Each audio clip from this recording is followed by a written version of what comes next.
I would like to start with something you said after the announcement of the prize. You said that this was so shockingly surprising that if someone had told you that an alien mothership had landed in front of the City Hall, then you wouldn't have been more shocked. Yes, it's true. You know, when you work a long time, very hard, you like to get some recognition, and there are some recognition you may be looking for. So, for example, I dreamed for many years to be invited as a speaker on the International Congress of Mathematics, because I would say this is the first very good level of recognition. Some people never get it. Once you get it one time, you're already somebody in mathematics. Then I dreamed for another number of years to be a plenary speaker. Now, plenary speaker, the Mathematical Congress takes place every 4 years. There are about 20 plenary speakers. So be one of them is something you say occurs 5 times a year, something like that. It's okay. It's a great honor. And beyond that, I never thought about anything else because it looked to me that I just didn't belong there. You know, it's very important when you are a scientist to make your own mental map of where you belong. It's important because you don't want to compete with people who are much better than you are. You have no chance. And on the other hand, you don't want to associate with groups which do things which are too easy. The most difficult problem in science, maybe, at least for me, was to decide what should I work on. If you work on something too easy, it's an exercise, it has no impact. And if you work on something too hard, then you don't solve it, and it's a failure. You have to find some kind of balance in between, and there is no algorithm to find it. Just try many different times, many different problems, and then I tried many problems which were not so interesting. And the first one really interesting was on the supremum of stochastic processes, which is one of the 3 questions which were mentioned in the citation. And this one, I was lucky because there was something nice to discover. Very often when you ask a question in mathematics, the answer is no. And the answer is no because you can construct some complicated object which is not so interesting, but which show that the answer to your question was no. But when you are lucky, this is not what happens. When you are lucky, the universe is nice at the place you are looking. So and for that problem, the universe was nice in the sense that the problem had a solution which was somewhat deep and also unexpected, in that you could completely find a nice explicit solution for characterization of the property you were looking for. And it's really important, and of course every mathematician knows that when I solved this problem, Gilles Pizier, who had asked me the problem, he said, "You are lucky." And it means you are lucky. It doesn't mean you are lucky to solve the problem because he knows how hard I worked. It means you are lucky that there was a nice solution to be discovered. And that's luck. Yeah. You cannot tell in advance what it will be. Is that what you call a mathematical miracle? It's in some sense, yes. That's what we want. We want to discover theorem. We want to understand the part of the universe which are nice. But there are not so many of them. And and then I tried many, and of course I was rewarded by trying many because I found a few where it was nice. Okay, but anyway, you had already received the show prize. The show prize, yes. So shouldn't it be in the probability range to receive the Abel Prize? Now the show prize is an interesting story. I was completely surprised when I received the show prize, to be honest. As well. And I just got an email. I opened my mail and there was this message, which I couldn't believe. But I have great regard for the show prize. Good people got it. But the anti-mathematical community believes that the Abel Prize is a level above. maybe it's not entirely correct, but the Abel Prize is much more recognized. For example, when I got the show prize, there is only one small newspaper asked for an interview, and here this was a tidal wave from the media. The Abel Prize has succeeded in being recognized, the equivalent of the Nobel Prize. So I never ever thought I would belong to that list. And this list is so scary. I see this picture of all these great people, and I'm just keep asking, what am I doing here? Where is the mistake? Who made the mistake?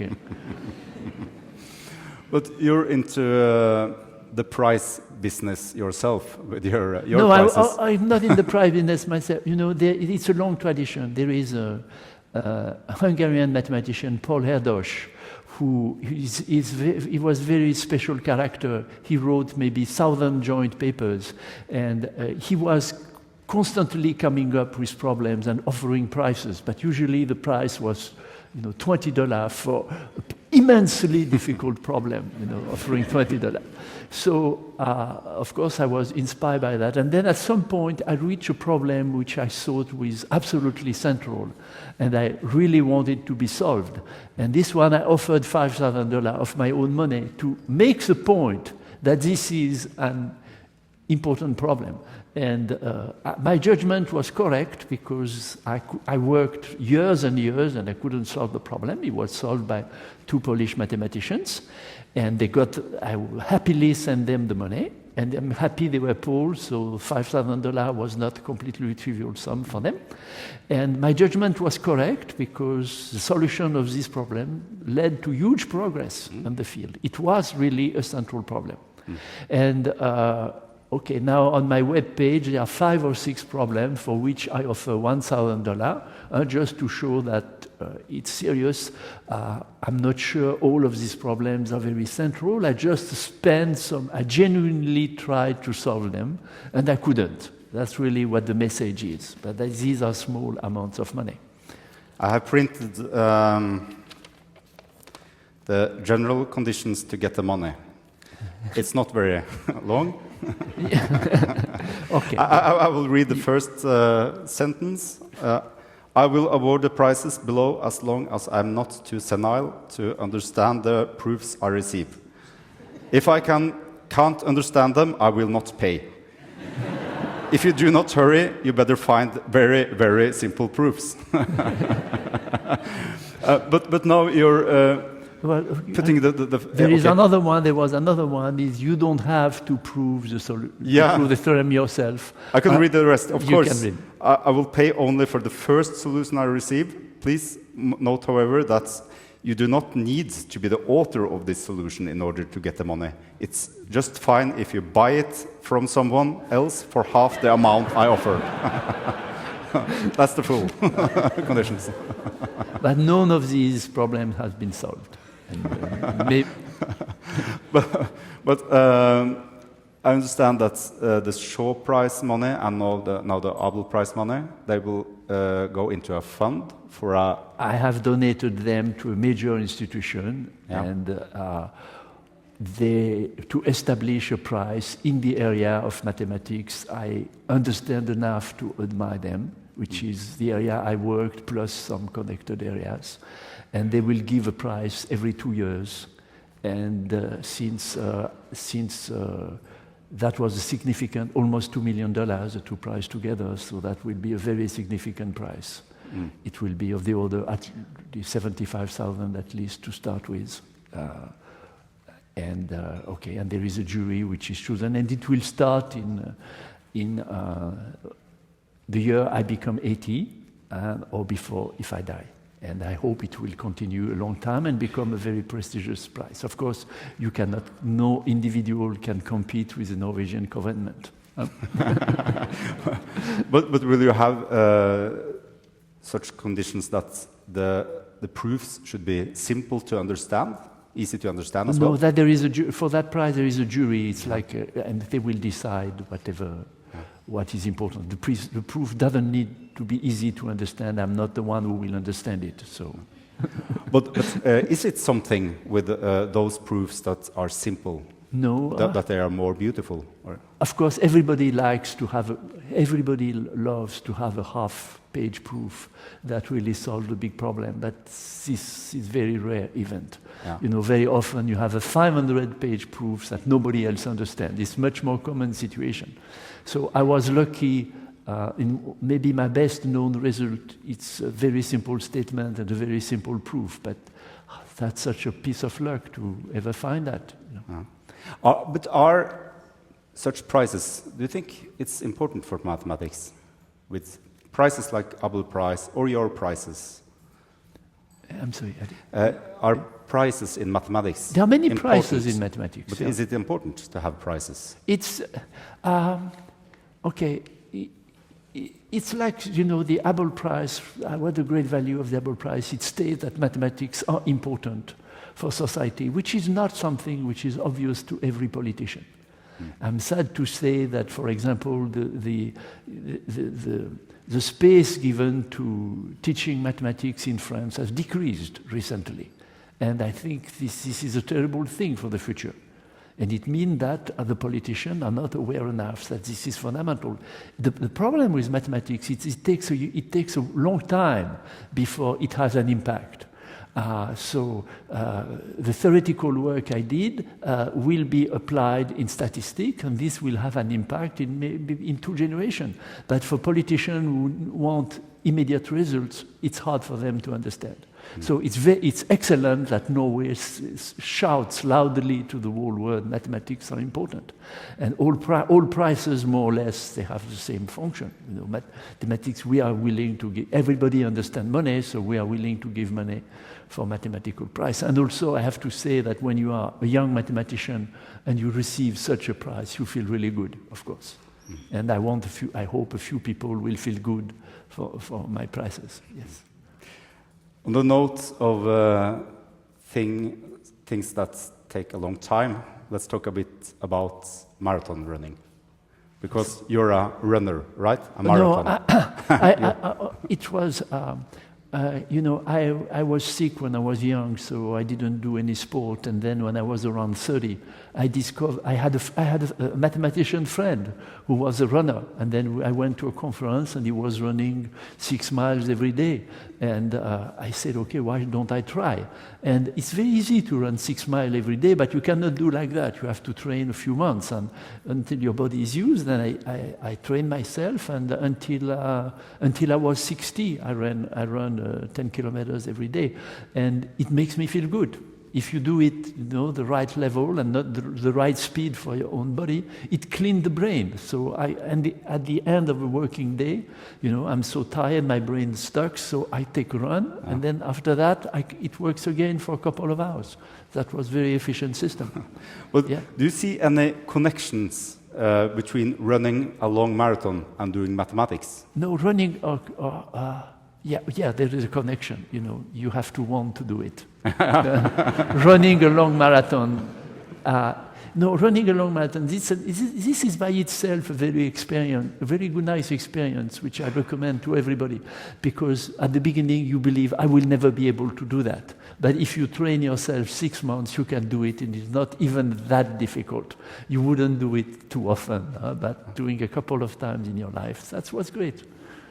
But many mathematicians have said that they solve their problems best while walking or doing something completely There is other. this famous story by Henri Poincaré where he was stepping on in a tramway, and then it flashed in his mind that something he had not seen before. The brain works at any time, keeps working continuously. So, for example, quite often on waking up, you make an observation. Tiny things which clicks, which you miss completely the day before, is when you wake up. You cannot predict when it is, when it happens. That's a known fact about the working of the human brain. It's a total mystery, of course. Have you solved anything while running? No, I tried to think. It's very small, nothing important. Okay. A statistician here in Norway was asked about your work, and he compared the whole field to farming, and he said that as he worked in more applied mathematics, he was working with the vegetables, you know, the carrots and the salads and the tomatoes. But you were preparing the soil itself. I'm sorry, I didn't understand anything. I'm sorry, I didn't understand anything. Okay. Sorry, I'm sorry.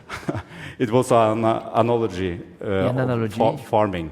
Yeah, about farming, yes. And this mathematician, he said that he, as an applied mathematician, Yes. he worked with growing the vegetables themselves. Yes. And But you are preparing the soil. yeah, well, actually, this is the answer more or less I give when people. And thank you for not asking the question. The typical interview, people come to me and they say, in 2 sentences, please explain the impact of your work on everyday's life. You know, that's a typical. And thank you for not asking that. That's exactly the good answer. Yeah. It's exactly the good answer. Or you can say that it will help the people who do statistics to understand really the basics of the theory, helps them design better statistical tests. That's at about that level. Or you can put it with this comparison with the farming. It's exactly the way it is. So somehow I'm convinced that what I did will have some real impact, but sometimes in the future. Yeah. You know, when our knowledge of basics improves and we become more efficient. That's a general fact. Yeah. So a good analogy then. Came from you. But have you ever done anything that can compare to growing the vegetables themselves that are ripe to use? I don't know. You know,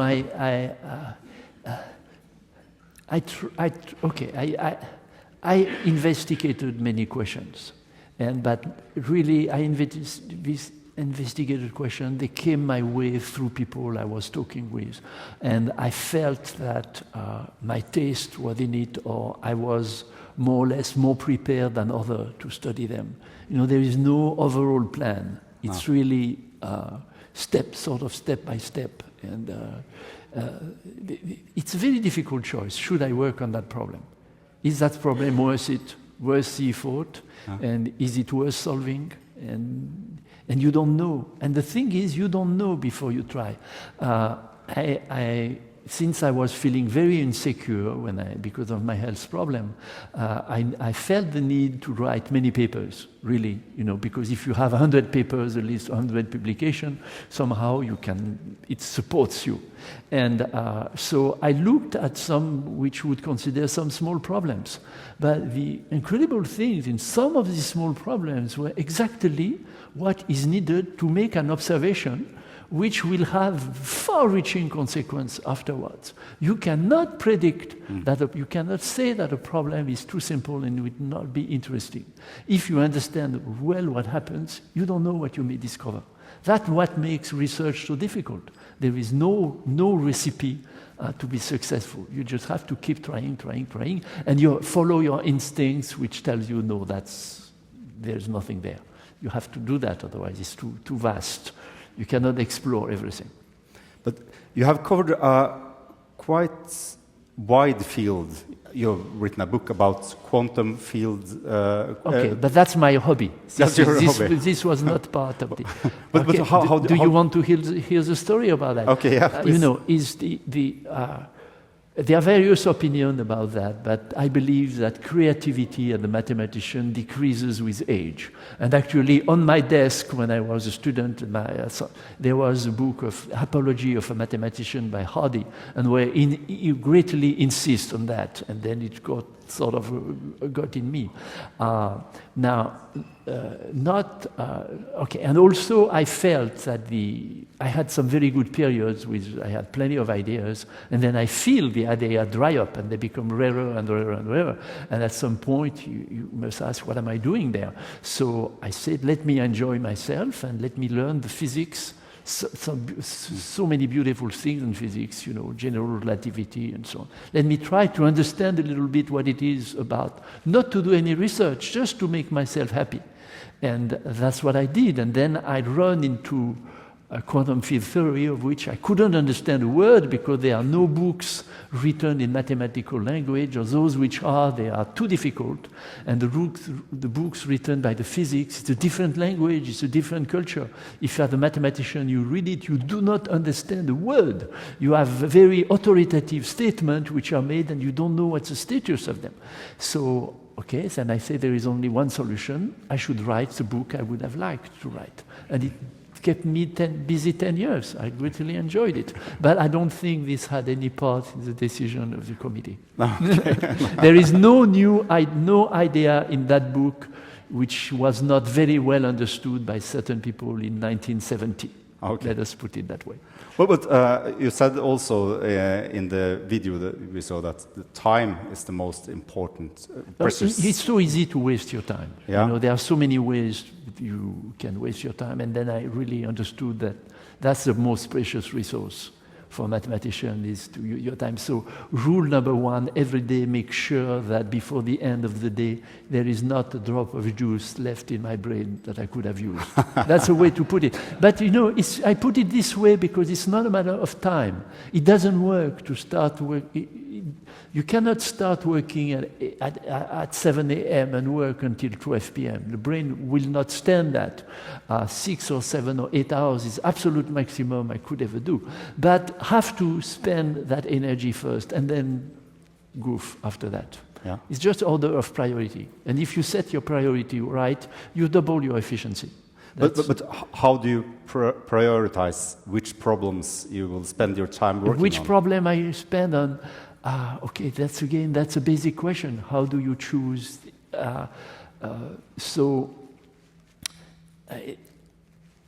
Then again, I follow the recommendation of people some problem which has been isolated as something worse and important, and then also knowing that it has not been tried by too many people, because if it puts the bar a little bit too high to do that. The one problem I didn't do that for my last work on spin glasses. Now that was known as a very difficult problem, and it was known that very good people had tried it.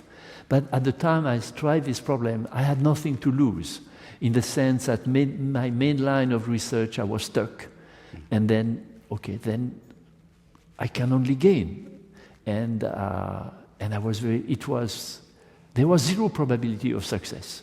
But the reason I succeed is because I was humble.